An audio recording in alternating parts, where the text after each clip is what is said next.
你知道吗？你以为珍珠奶茶在全球卷起热潮，其实早在100多年前，台湾就以 Formosa 乌龙风靡欧美。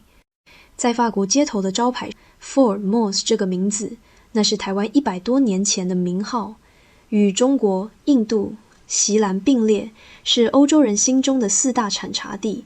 100多年前，茶叶从台湾这座小岛出发，征服了整个西方世界的味蕾。来自 Formosa 的乌龙茶曾被称为东方的黄金，据传连英国女王都无法抗拒它的魅力，称呼它 Oriental Beauty， 意思是东方美人。时间拉回1860年，清咸丰10年，淡水港正式开港，港口外商云集，闻风而动的商人们纷纷从远方赶来。谁也没想到，这座小小的港口竟然会成为台湾茶登上世界舞台的起点。当时最重要的推手就是从对岸来的福州帮，他们不仅带来了精湛的乌龙茶制茶技术，更看中了台湾北部得天独厚的地理环境，潮湿多雾的山区，简直是生产茶叶的天堂。福州技术与台湾风土的完美结合，孕育出品质绝佳的乌龙茶。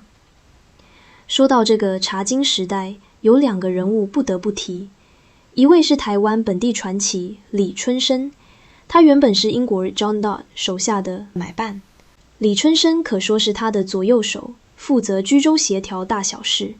后来李春生凭借着丰富的经验和过人的生意头脑，独立创办茶行，走出自己的路，迅速成为华商中规模最大的茶商。李春生不止商场成功，顿热心公益，还被清廷封爵。当时的人们称他藩士李载春，形容他靠着与洋人合作成为地方权贵。另一位是他的老上司，来自英国的冒险家兼茶商 John Dodd， 被誉为是台湾乌龙茶之父。他不仅是艋舺的大茶商，更是一位深谙品牌行销的高手。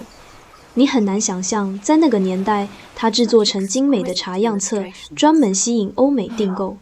这些行销手法让 Formosa 乌龙在欧美上流社会迅速爆红。1869年，John Dodd雇用2艘大型非简式快船，将茶叶直接运往纽约，大受好评。此次成功带起台湾茶叶的风潮，并让大稻埕繁华起来，也改变了台湾茶在世界茶市场的地位。到了19世纪末，台湾乌龙茶简直是风靡全球，在美国纽约市场的占有率甚至高达80%。一时之间，台湾茶几乎成了高级茶的代名词。那么，是什么让台湾茶能够取得如此巨大的成功呢？正是中国工艺、台湾风土、西方行销这3者完美结合，共同打造了台湾茶的黄金时代。小小的台湾茶背后却藏着这么多精彩的人物与时代风云。今天的时光旅行就到这里，下次见。